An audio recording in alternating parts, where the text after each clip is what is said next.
Every art form has its own language, and mosaics are no different. Learning the words behind every craft helps you follow the tutorials, make better decisions, and connect with other artists. And once you understand the language, everything starts to feel easier, clearer, and more creative.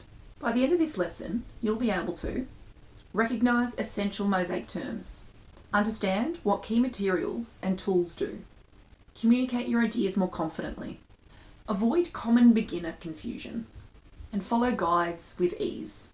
Mosaic terminology is the vocabulary of creation. Think of it like a toolkit of words. Just as pieces fit together to form an image, these terms fit together to help you understand your craft. For example, a substrate is your base. An adhesive is what holds everything in place. Tesserae are the pieces that create your design. And grout brings it all together. If a mosaic were a city, the tesserae are the bricks, the grout is the mortar, and the substrate is the ground beneath it all. So let's start with the building blocks.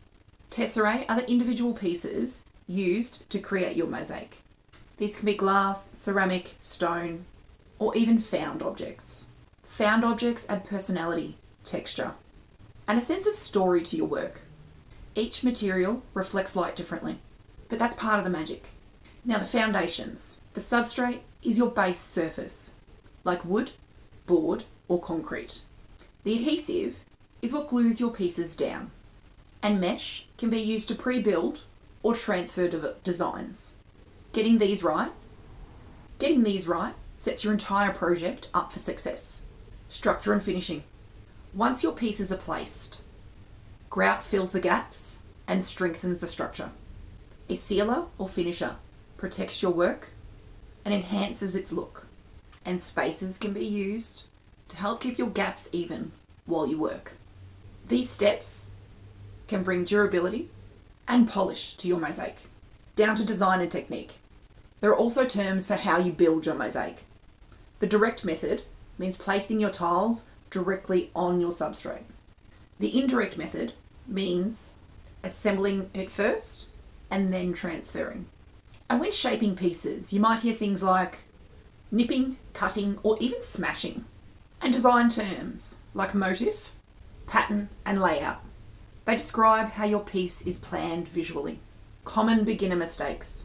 Without understanding these terms, it's easy to come into problems. Using the wrong adhesive, choosing the wrong method, or misunderstanding grout and sealing. But once the language clicks, so does everything else. Mindfulness moment.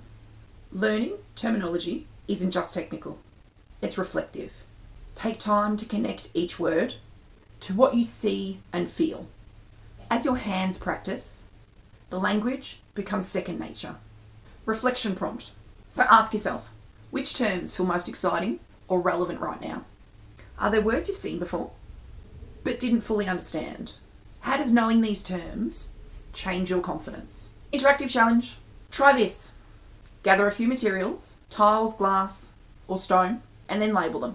So tesserae, substrate, adhesive, grout, then label them.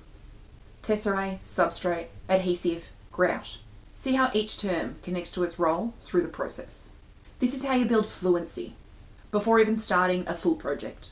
Now that you understand the language of mosaics, you can approach your work with clarity and confidence. Next, we'll dive deeper into choosing tesserae, adhesives, and grout, where these words become hands-on skills and your ideas start coming to life.